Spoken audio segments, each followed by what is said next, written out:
You have been holding your baby for 45 minutes. They are completely asleep.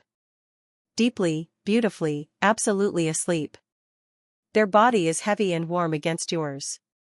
Their breathing is slow and even. Their face has the particular expression of a baby who has left the building entirely and gone somewhere very peaceful. And you need to put them down. Not because you want to. But because your arm has gone numb. Because you need to eat something. Because there is a pile of things that have been waiting for 45 minutes and will keep waiting, but you are starting to feel the particular pressure of everything undone pressing against the edges of this moment. So you do the thing. You stand up slowly.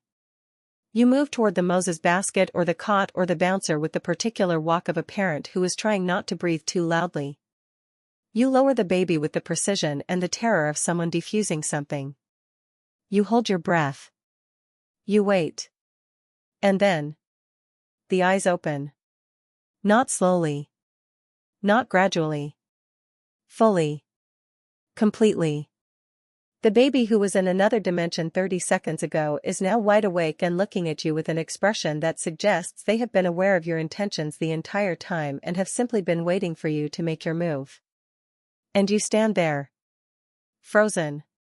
Trying to decide whether to pick them up again or back away slowly or simply accept that this is your life now and you will never put a baby down successfully for as long as you live.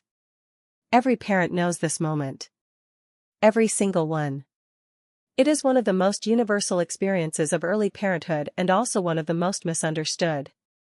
Because the advice around it is everywhere and almost all of it misses the point entirely. You are creating bad habits. You are making a rod for your own back. You need to teach them to sleep independently. You are going to regret this.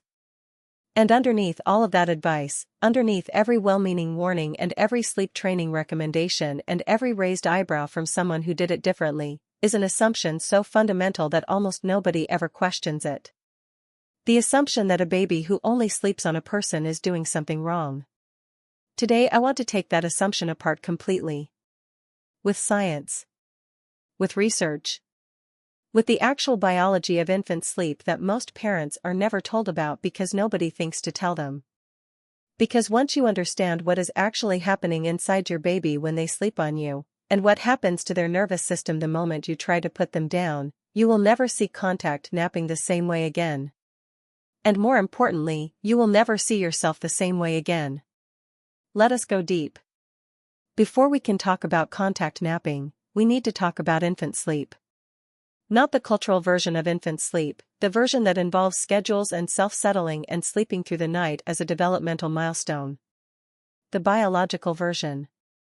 What is actually happening inside a baby's brain and body when they sleep, and why it looks so completely different from adult sleep.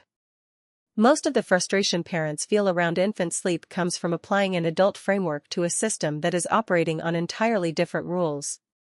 And that mismatch, between what we expect infant sleep to look like and what it actually is the source of more parental guilt, more anxiety, more middle-of-the-night despair than almost anything else in early parenting. So let us start at the beginning. Adult sleep moves through a predictable cycle of stages: light sleep, deep sleep, REM sleep, with each full cycle lasting approximately 90 minutes. When adults transition between cycles, they briefly surface toward wakefulness and then, if nothing disturbs them, drift back down into the next cycle without fully waking. Infant sleep works completely differently. Newborns and young babies spend approximately 50% of their sleep time in active sleep, which is the infant equivalent of REM sleep. This is light, easily disrupted sleep during which the baby is processing enormous amounts of neurological information. Their brains are doing extraordinary work during this phase, consolidating the experiences of the day, building neural connections, processing the social and sensory information they have been absorbing. This is not a design flaw. This is the most sophisticated neurological process the human body is capable of, happening at its most intense rate during the first months of life. But it also means that infant sleep is extraordinarily sensitive to disruption. Because 50% of the time your baby is sleeping, they are in a state that is designed to be light and responsive to the environment. Not because they are difficult sleepers. Because their brains are doing the most important developmental work of their lives. And here is where contact napping becomes neurobiologically significant rather than just emotionally comforting. Research from the University of Notre Dame, led by anthropologist James McKenna, who has spent decades studying mother-infant sleep, found that babies who sleep in physical contact with a caregiver show measurably different physiological patterns than babies who sleep alone. Their breathing is more regular. Their temperature is more stable. Their heart rate is more consistent. And their cortisol levels, the stress hormone we have talked about in previous videos, are significantly lower. The physical presence of the caregiver is not just comforting. It is regulatory. It is providing the external biological stability that the infant's own immature systems cannot yet reliably provide for themselves. Your baby does not sleep better on you because they are spoiled or because you have created a habit or because they are manipulating you. Your baby sleeps better on you because your body is the environment their sleep system was designed to operate within. Now let us talk about the moment. The specific, maddening, universal moment when a sleeping baby wakes the instant they are put down. Understanding what is happening in that moment requires understanding something called the Moro reflex, and something even more fundamental about how the infant nervous system monitors its own safety during sleep. The Moro reflex, also called the startle reflex, is a primitive neurological response that all healthy newborns are born with.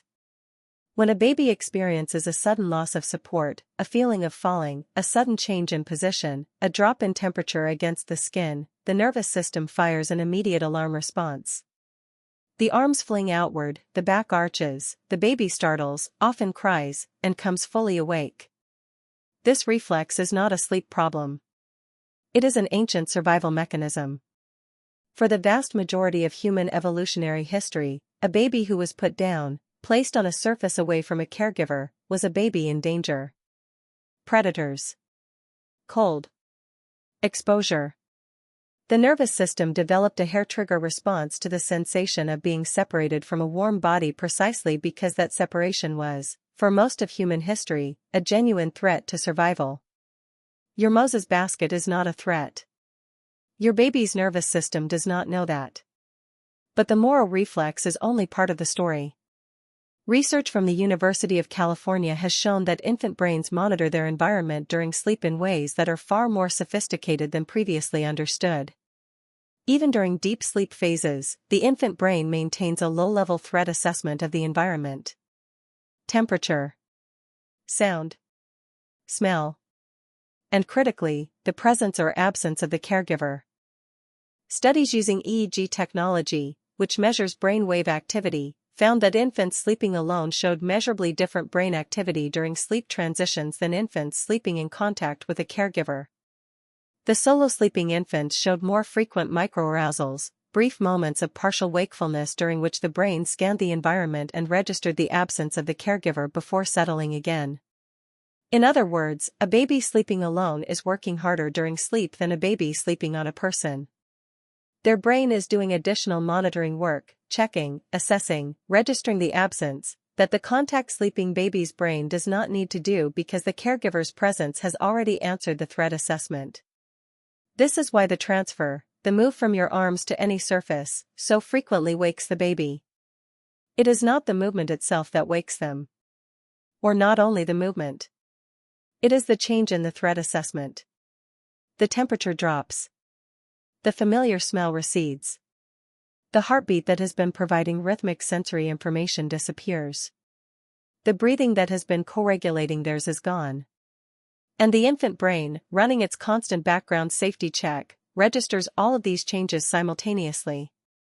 And concludes that something has changed. Something is different.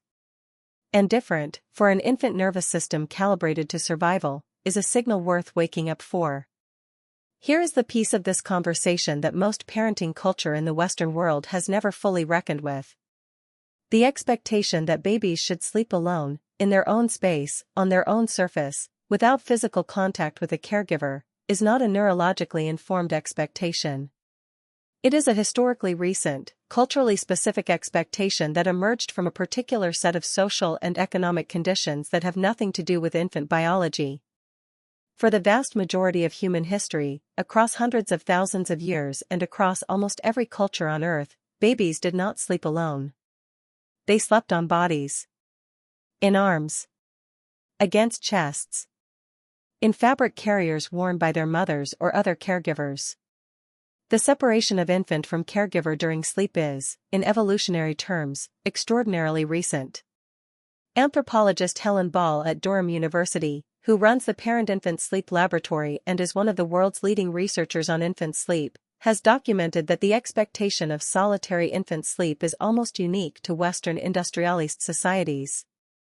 In the vast majority of non-Western cultures studied, infant caregiver co-sleeping and contact napping are the norm rather than the exception.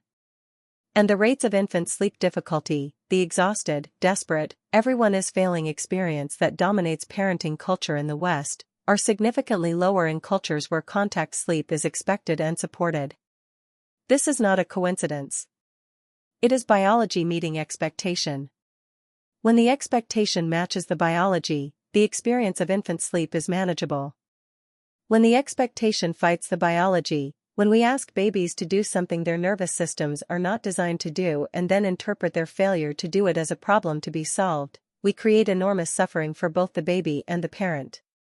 James McKenna, whose mother-baby behavioral sleep laboratory at Notre Dame has produced some of the most important research on infant sleep in the last 30 years, argues that the concept of infant sleep independence is a developmental expectation that is inconsistent with the neurobiology of infancy. He does not argue that babies should always sleep on a person.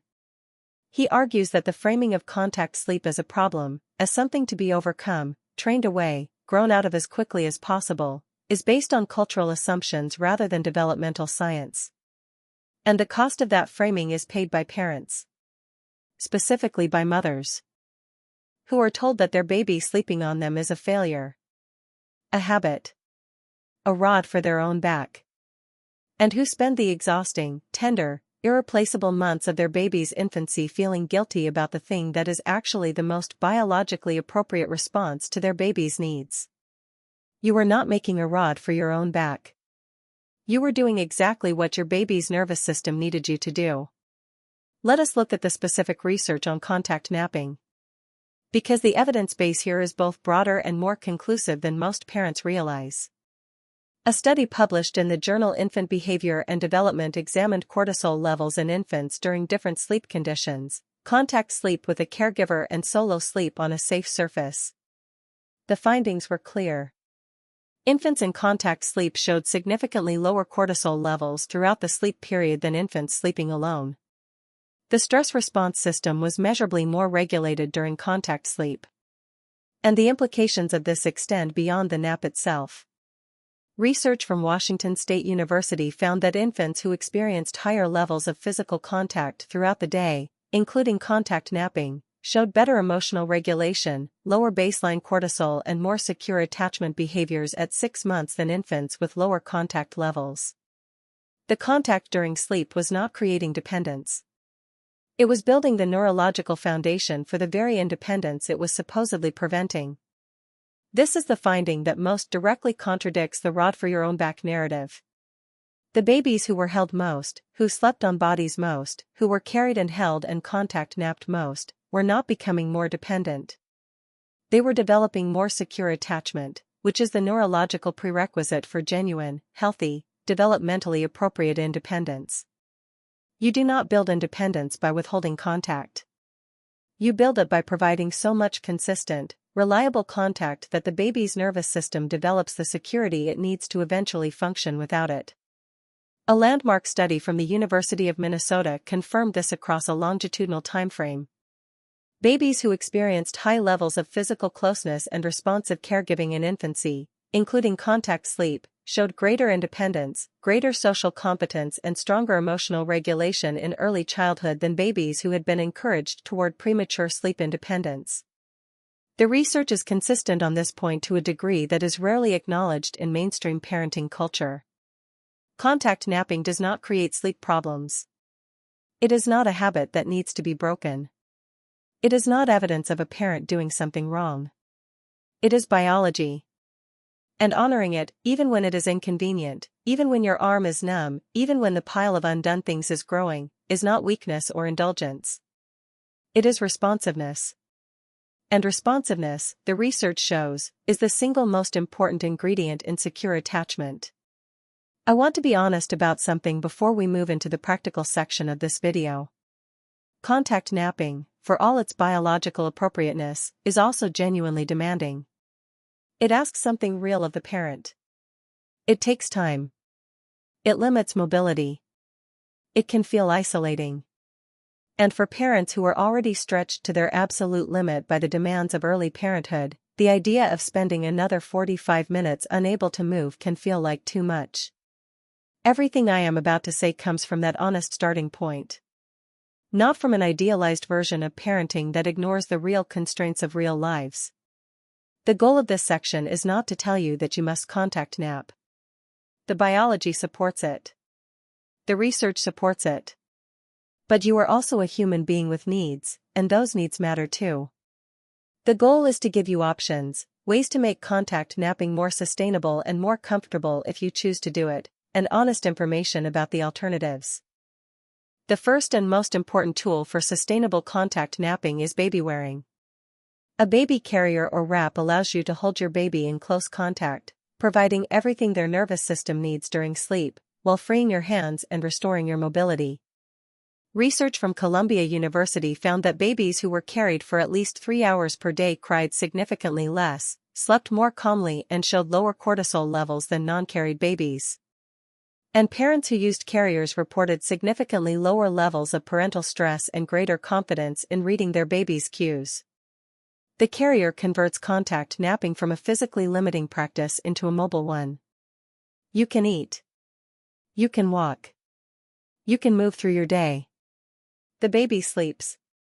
The biology is honored. And your body is your own again, or as much of it as it can be in this stage. If you choose to contact nap in a seated or reclined position, safe positioning matters enormously. The safest position for a contact napping baby is upright against your chest in a carrier, or reclined slightly in your arms with their airway clear and their chin off their chest.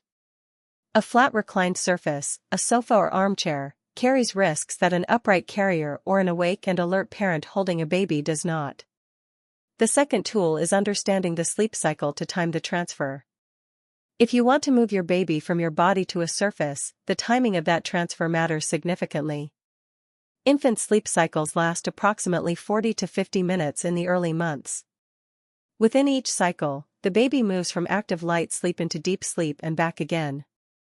The deepest point of the cycle, the point at which transfer is most likely to succeed, is approximately 20 to 25 minutes into the nap for young infants. Signs that a baby has reached deep sleep and transfer may be possible: the limbs go limp and heavy, the fists unclench, the breathing slows and deepens, the body feels like a different weight in your arms, heavier, more released. This is the transfer window. Even then, success is not guaranteed. Because the threat assessment we talked about earlier does not completely switch off even in deep sleep. But the odds are significantly better than attempting transfer from light sleep. The third tool, and this is the most important one for your long-term well-being, is permission. Permission to contact nap without guilt. Permission to sit on the sofa with a sleeping baby on your chest and watch something you enjoy or read something or simply rest without feeling like you should be doing something more productive. Permission to treat the contact nap not as an inconvenience to be managed but as what it actually is, a biological necessity you are meeting for your baby and a moment of enforced stillness that your own nervous system probably also needs. The productivity guilt of contact napping is one of the least discussed and most damaging aspects of early parenting culture. The idea that time spent holding a sleeping baby is wasted time. That you should be using the nap to clean or cook or respond to emails. That the only legitimate use of the nap is something measurably productive. Research on maternal well-being consistently shows that enforced rest, even rest that feels unproductive, significantly reduces parental stress and improves emotional regulation. The contact nap, approached without guilt, is not just good for the baby. It might be exactly what you need too. I want to say something that I think parents in the thick of the contact napping stage genuinely need to hear. It changes. Not because you train it away. Not because you implement a program or follow a schedule or harden your heart to the crying. It changes because your baby changes. Because development moves forward. Because the nervous system that currently needs the regulation of your body to sleep will, in its own time and on its own timeline, develop the internal resources to sleep without it. Research on infant sleep development shows a consistent pattern across the first 2 years of life. The proportion of active light sleep, that 50% that makes early infant sleep so easily disrupted, gradually decreases as the brain matures. By 6 months, many babies are spending more time in deeper sleep phases. By 12 months, the sleep architecture has shifted substantially. By 2 years, the internal regulatory systems that contact sleep was providing externally are increasingly operational from within. This does not happen on the schedule that parenting books suggest. It does not happen at the same time for every baby. It is not something you can accelerate by withdrawing contact before the brain is ready to manage without it. But it does happen. Every parent who is currently frozen on the sofa with a sleeping baby on their chest, afraid to breathe too loudly, this stage has an end. Not because you will force it to end. Because your baby will grow out of it. And on the other side of that growing, on the other side of the weeks and months of holding and contact and closeness and the particular exhausted tenderness of a parent who gave their body as a sleeping surface because their baby needed it, there is a child who sleeps. Not because they were trained to. Because they developed the capacity. Because the foundation that contact sleep was building, the security, the regulation, the deep neurological knowledge that the world is safe and the people in it are responsive, became solid enough to sleep on. You are not creating a problem. You are building a foundation. And foundations, by their nature, are invisible. You will not see the work you are doing now in the contact naps and the numb arms and the pile of undone things. You will see it years from now, in a child who feels safe in the world. Who trusts. Who can rest. Because you were the rest they needed first. So the next time you are sitting on the sofa with a sleeping baby on your chest, arm going numb, the pile growing, the world waiting outside the window, I want you to feel something different than guilt. I want you to know what is happening in that moment at a biological level. Your baby's cortisol is lower than it would be on any surface you could put them on. Their breathing is more regular. Their heart rate is more stable. Their nervous system is running a continuous threat assessment of the environment and concluding, over and over again, that everything is safe. Because you are there. And you, with your heartbeat and your warmth and your smell and your particular biological presence that no Moses basket or white noise machine or specially designed sleep surface has ever been able to replicate, you are providing something that the research shows cannot be substituted. You are not doing this because you have no other choice. You are doing this because it is the most biologically appropriate, neurologically supported, developmentally sound thing you can offer your baby right now. You are not making a rod for your own back. You are being the rod. The support. The foundation. The safe surface that your baby's developing nervous system uses to build its understanding of the world. And one day, sooner than you think, later than it feels right now, they will not need you to be that anymore. They will have built it inside themselves. Out of every nap you held. Every transfer you attempted and every one that failed. Every moment you sat still when the world wanted you to move. Out of you. Subscribe to Nurture Nest, because every week we go exactly this deep into the science of raising children and taking care of yourself while you do it. And leave a comment below. Are you a contact napper? Did the science change how you feel about it? Or are you someone who tried everything to get the baby down and needs someone to tell them they are not failing? Tell me.